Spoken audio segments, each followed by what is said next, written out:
Hello అండి, నేను మీ సౌజన్య and welcome to vegan వంటలు. ఈరోజు recipe jeera rice and dal fry. ఈ కాంబినేషన్ గురించి నేను వేరే చెప్పక్కర్లేదు. మనం హోటల్కి వెళ్ళినప్పుడల్లా మిస్ కాకుండా మెనూ లిస్ట్లో ఉండే ఐటమ్స్ ఈ రెండు. మరి అలాంటి ఈ సూపర్ టేస్టీ కాంబినేషన్ రెస్టారెంట్ స్టైల్లో ఎలా చేయాలో ఒకసారి చూసేద్దామా? ఇప్పుడు ఒక బౌల్లో 1 కప్పు బాస్మతి రైస్ తీసుకోండి. దాంట్లో తగినన్ని నీళ్లు పోసి బాగా కడగండి. ఇక్కడ మీరు కావాలంటే నార్మల్ రైస్ కూడా తీసుకోవచ్చు, కానీ జీరా రైస్ బాస్మతి రైస్తో టేస్ట్ చాలా బాగుంటుంది. ఇప్పుడు కడిగిన బియ్యంలో 2 గ్లాసుల దాకా నీళ్లు పోసి మూత పెట్టి ఒక అరగంట సేపు పక్కనుంచండి. ఇప్పుడు దాల్ ఫ్రై కోసం కుక్కర్లో 1/2 కప్పు కందిపప్పు, 1/2 కప్పు పెసరపప్పు వేసి నీళ్లు పోసి కడగండి. ఇక్కడ పెసరపప్పు ఆప్షనల్, కానీ వేస్తే చాలా బాగుంటుంది. తరువాత అందులో 1.5 కప్పు దాకా నీళ్లు పోసి కొద్దిగా పసుపు, కొద్దిగా నూనె వేసి పప్పును స్టవ్ మీద పెట్టి ఉడికించండి. తరువాత ఒక బాణ తీసుకొని అందులో 2 చెంచాల నూనె, 2 చెంచాల నెయ్యి వేసి కాగనివ్వండి. ఈ పప్పుకి నెయ్యి వేస్తే టేస్ట్ చాలా బాగుంటుంది. ఇప్పుడు నూనె కాగిన తర్వాత అందులో 1/2 టీ స్పూన్ ఇంగువ, 2 ఎండుమిరపకాయలు, 1/2 టీ స్పూన్ జీలకర్ర, 1/2 కప్పు బాగా సన్నగా తరిగిన ఉల్లిపాయలు వేసి ఒకసారి కలపండి. ఉల్లిపాయల్ని ఇందులో బాగా చెక్కుగా తరుగుకోండి, అప్పుడే బాగుంటుంది. తరువాత అందులో 1/2 టీ స్పూన్ అల్లం వెల్లుల్లి పేస్ట్ వేసి ఉల్లిపాయల్ని దోరగా వేయించండి. మామూలుగా ఇందులో అల్లం ముక్కలు, వెల్లుల్లి ముక్కలు తరిగి వేస్తారు. మా ఇంట్లో అలా తినరు అని ఇలా పేస్ట్ చేసి వేశాను. మీకు ఎలా కావాలంటే అలా వేసుకోండి. ఇది కొద్దిగా గోల్డెన్ బ్రౌన్లోకి వచ్చిన తర్వాత 1 కప్పు చిన్న ముక్కలుగా తరిగిన టమాటోని వేయండి. తరువాత రుచికి సరిపడా ఉప్పు వేసి మూత పెట్టి ఒక 5 నిమిషాలు మగ్గనివ్వండి. మామూలుగా పప్పులో అల్లం వెల్లుల్లి వాడం, కానీ ఈ జీరా రైస్లోకి మసాలా పప్పు కాంబినేషన్ చాలా బాగుంటుంది. ఒక 5 నిమిషాల తర్వాత మూత తీసి ఆ మిశ్రమాన్ని ఒకసారి బాగా కలపండి.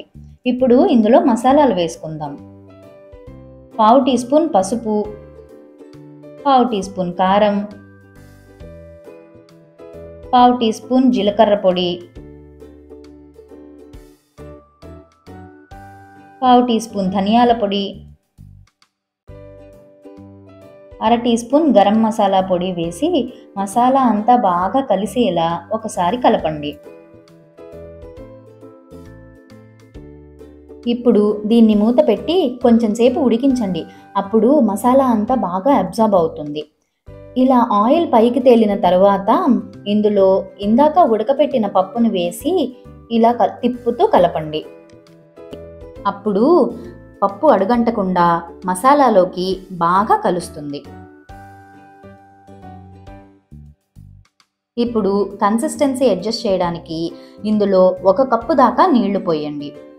ఒకసారి కలిపి కన్సిస్టెన్సీ చెక్ చేసుకొని కావాలి అంటే ఇంకొంచెం నీళ్లు యాడ్ చేసుకోండి. ఇప్పుడు ఈ మిశ్రమాన్ని బాగా కలిపి ఒక 5 నిమిషాలు ఉడకనివ్వండి. దాల్ ఫ్రై ఎక్కువసేపు ఉడకకూడదు, 1 ఉడుకు రానిస్తే సరిపోతుంది.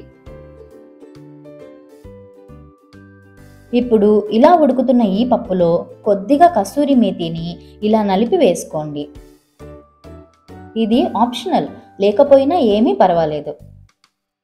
లాస్ట్గా సన్నగా తరిగి పెట్టుకున్న కొత్తిమీర వేసి బాగా కలపండి. అంతే, tasty tasty dal fry ready అయిపోయింది. ఇప్పుడు స్టవ్ ఆపేసి మూత పెట్టండి. నెక్స్ట్ జీరా రైస్ కోసం కడాయి పెట్టి అందులో ఒక 2 స్పూన్ల ఆయిల్, 2 స్పూన్ల నెయ్యి వేయండి. నెయ్యి వేసిన జీరా రైస్ టేస్ట్ అద్భుతంగా ఉంటుంది. నేను ఇక్కడ కడాయిలో ప్రిపేర్ చేస్తున్నాను, మీరు కావాలి అంటే కుక్కర్లో ప్రిపేర్ చేసుకోండి. ఇప్పుడు ఇందులో 1 బిర్యానీ ఆకు, 1 అనాస పువ్వు, 2 చిన్న దాల్చిన చెక్కలు, 1 మరాఠీ మొగ్గ, 4 లవంగాలు వేసి మసాలాని వాసన వచ్చేదాకా ఒకసారి కలపండి. తరువాత ఇందులో 1 స్పూన్ దాకా జీలకర్ర వేసి వేయించండి. ఇక్కడ వేసిన ఈ మసాలాల వల్ల జీరా రైస్ ఫ్లేవర్ రెట్టింపు అవుతుంది. మసాలా ఫ్లేవర్ అంతా బియ్యంలోకి దిగి రైస్ చాలా బాగుంటుంది. తర్వాత 1/4 టీ స్పూన్ దాకా అల్లం వెల్లుల్లి పేస్ట్ వేయండి. ఇక్కడ అల్లం వెల్లుల్లి పేస్ట్ ఆప్షనల్, నేను మసాలా ఫ్లేవర్ రావడం కోసమని వేశాను, మీరు వద్దనుకుంటే స్కిప్ చేయండి. ఇప్పుడు అల్లం వెల్లుల్లి పేస్ట్ పచ్చివాసన పోయే వరకు వేయించండి.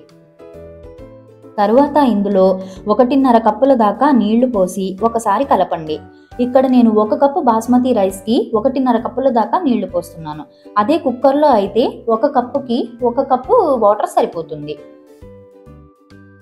ఇప్పుడు ఈ మిశ్రమాన్నంతా ఒకసారి బాగా కలుపుకున్న తర్వాత ఇందులో రుచికి సరిపడా ఉప్పు వేసుకోండి. తరువాత ముందుగా నానబెట్టిన బియ్యాన్ని వేసి కలిపి 2 నిమిషాలు హై ఫ్లేమ్లో, 1/4 గంట లో ఫ్లేమ్లో ఉడకనివ్వండి. కుక్కర్లో అయితే 2 విజిల్స్ వస్తే సరిపోతుంది. తరువాత అడుగున వాటర్ ఉందా లేదా చెక్ చేసి స్టవ్ ఆపేసి మూత పెట్టి ఒక 10 నిమిషాలు వదిలేసి సర్వ్ చేసుకోండి. అంతేనండి, టేస్టీ జీరా రైస్ రెడీ. మరి రెసిపీ నచ్చితే కింద కామెంట్ సెక్షన్లో చెప్పండి. అండ్ మరిన్ని ఇలాంటి వీడియోస్ కోసం సబ్స్క్రైబ్.